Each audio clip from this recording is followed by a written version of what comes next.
Well, we have definitely had an evolution on how our processes have come along. When we first started, we started off with 15 properties, and then it went to 50 properties and 75 properties, and that, with that amount of number, we were very customer service driven, and so we had our numbers available to our tenants 24/7. Jake, as a starting property manager, was 24/7. Now we have 260 properties we manage or thereabouts, and you can't do that anymore. You can't have your number being the one that they call because you want to be customer service driven and you've given those numbers out, but then it becomes expected and you will get calls all the time. So now we do have, luckily we've grown to the point where we've been able to actually incorporate maintenance staff with a maintenance supervisor who is on call, but it takes a while to get there. So, you know, obviously not everybody's going to get there overnight. So in the beginning, and I think this comes from my apartment background because I'm so used to having to be available 24/7, my philosophy has always been customer service is more important. So you can usually talk most people down over the phone. So you're going to get the calls, but you don't always have to go out. And like they said, only real true emergencies are heat and plumbing. So if you have those plumbers and those HVAC guys on staff or on call, you can call them, but you can usually talk most people down from the ledge, just over the phone. But that's kind of has been our philosophy on that. Same thing with evictions. It's always been an evolving process. The one great thing that we have is that we do have some of us who, like I said, come from the apartment management background, so we're used to having to go to court to do evictions. So we don't usually incorporate an attorney.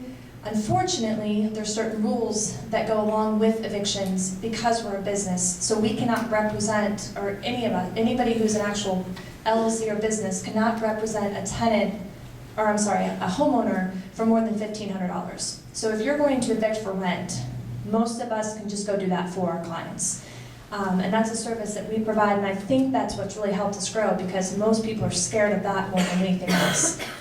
So we can actually go to court, we can represent up to $1,500. If it's over $1,500, because we're a business and we're considered the big guy, then we have to bring an attorney to represent us. The tenant doesn't have to have an attorney, but we do. So that's where you have to weigh those options. If this is a $2,000 amount that we're going after, is it worth that extra $500 to have to pay an attorney's fee? Or do we just want to go for $1,500, get them out of the house, get that $1,500? Those are things those are discussions you have with the homeowners. Now, if you are investing in properties yourself and you're going to do the evictions, it's not that difficult. You can usually go and represent yourself in court. If you're not a business, you can go for up to $6,000. So that's kind of the different things we do, but in most cases we represent our clients ourselves when we go to court. But the most important thing is getting the right tenants so that you don't have to do as many evictions. So that's very true about evictions. As far as the phone calls go, I do take them. I do a lot of selling, not just property management, so my inventory isn't nearly as large as some of my friends up here. Once I get that phone call, typically what I do is, if the water's running, tell them to go shut it off. A lot of them don't know where the valve is or whatever, and I do my best to know where every valve is in every property that I manage, so I can tell them where to do that. If they can't do that, I do have people on the call that I in turn wake them up at 2 o'clock in the morning so they can go run out there and take care of it.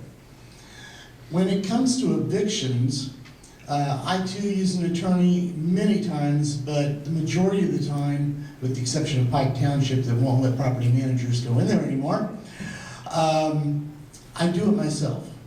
It is a very easy process.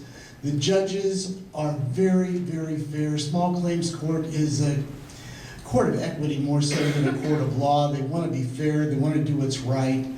It's a very simple process, and what I found to be really nice, kind of a little bonus, is when you're there evicting people and you've got a property owner who goes, I never want to do this again. I'd be happy to help you in the future. And it's a nice place to pick up some clients. So it's not where I want to go on a regular basis, I too do my best to screen my tenants in a variety of different ways. The phone calls to the previous landlord are probably even more important than the credit check. And that's pretty much what we do to keep things going right. So, a couple things that I'm hearing up here and that we all heard. I think a lot of your perspectives of our guests up here are maybe a little bit more than any of us are ready to bite off and chew. It might just be some of the information that we've learned that it's smart for us to pass along to our owners who are considering renting. And maybe we, as realtors, are considering listing a property for rental. Maybe that's something we only do once or twice a year, but we want to be helpful to our client in order to do that, and we're allowed to do that through, I think most of our brokerages allow rental listings. So, and I know my business with regards to that has evolved. I work with my lender in order to come up with a plan so that when my tenant gets a potential interested tenant, that they can work with to get some of that screening, get the credit run, etc. And then I charge a certain amount. I charge a little bit more than 10% of the first month's rent just to make it worth my time and the potential buyer's agent. So we've got about 4 minutes left. So just take 1 minute, let's wrap up. And what's your advice to somebody out here who maybe buying the first property isn't quite right yet? They don't know that they want to take on property management themselves, but just that first inquiry, hey, can you help me get my property listed for rent? So your brief suggestions, advice for just your everyday realtor to kind of dabble with this next year. I like helping people. If any of you want to try it, give me a call. Be more than happy to walk you through it.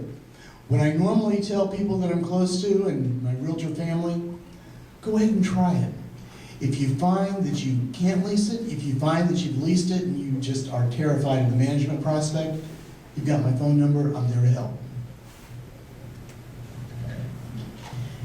I definitely agree with what you said. I think that for an agent who wants to get involved and to make money doing the rental process, I think that the ideal way to do it is to lease the property and do the leasing fee. Do that upfront legwork of getting the tenant in and then handing the management side over to a property management company, because there are so many steps to the process that, and like we said down there, unless you have a lot of properties, doing 5, 7, 10 of them is not really profitable or worth your time each month unless they're ones you own yourself.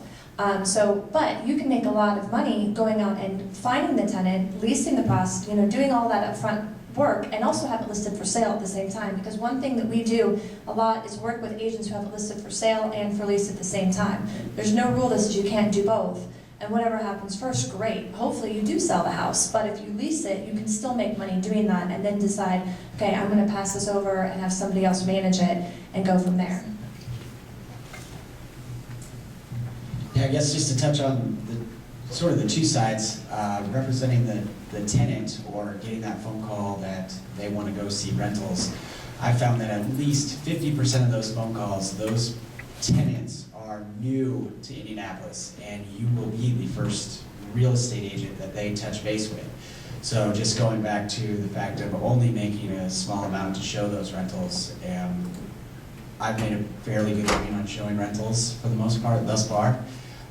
And continued relationships with those clients.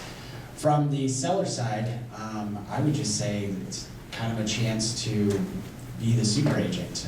When you get into a hole where you've had that house on the market for X amount of days and you know that your sellers are getting a little anxious, give us a call.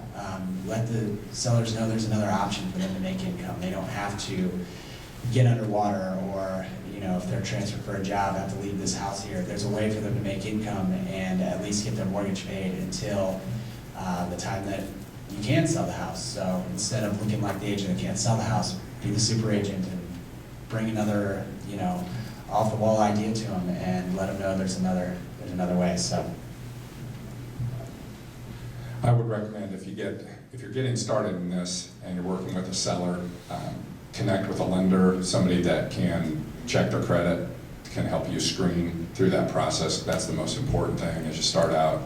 When I first leased a couple of my properties, I've learned if they come in and they have cash to pay their deposit and their rent, that's the last money they have to their name, and they're giving it to you, and they're never planning to make another payment again. So if they can't get a check to bring to you, then if they don't have a banking relationship, don't rent to them. So take the time in the beginning. It's better to have it sit vacant for another month than to have a tenant that's going to take 2 months to evict.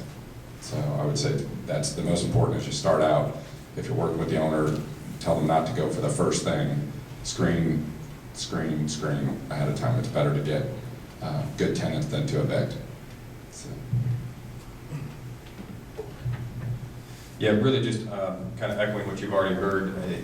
I would do, if it was me, knowing what I know now, starting again, I wouldn't engage in property management for just a couple of properties. I would do leasing. As Shannon had mentioned, it's a lot easier of a process. It doesn't require kind of the software and the infrastructure that managing it does on a day-to-day basis. So I would definitely look at leasing, and then also representing renters with the idea that that's going to probably be not super profitable, especially realtors used to making big commissions. It's going to just kind of pay for your time a little bit, but the real goal is to convert them into a buyer in 6 months or a year or something like that, to kind of get your foot in the door and be their first point of contact. So that's what I think.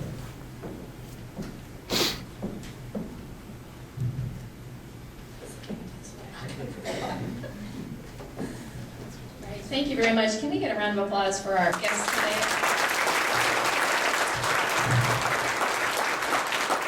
As you know, our outstanding leaders the past few years kind of set the tone for what our HamCo meetings are all about, and that you can take away today at least 3 things that you can apply to your business right away. And number 1 on my list is you cannot screen for crazy. Thank you very much. Our guests, if you have a few minutes afterwards,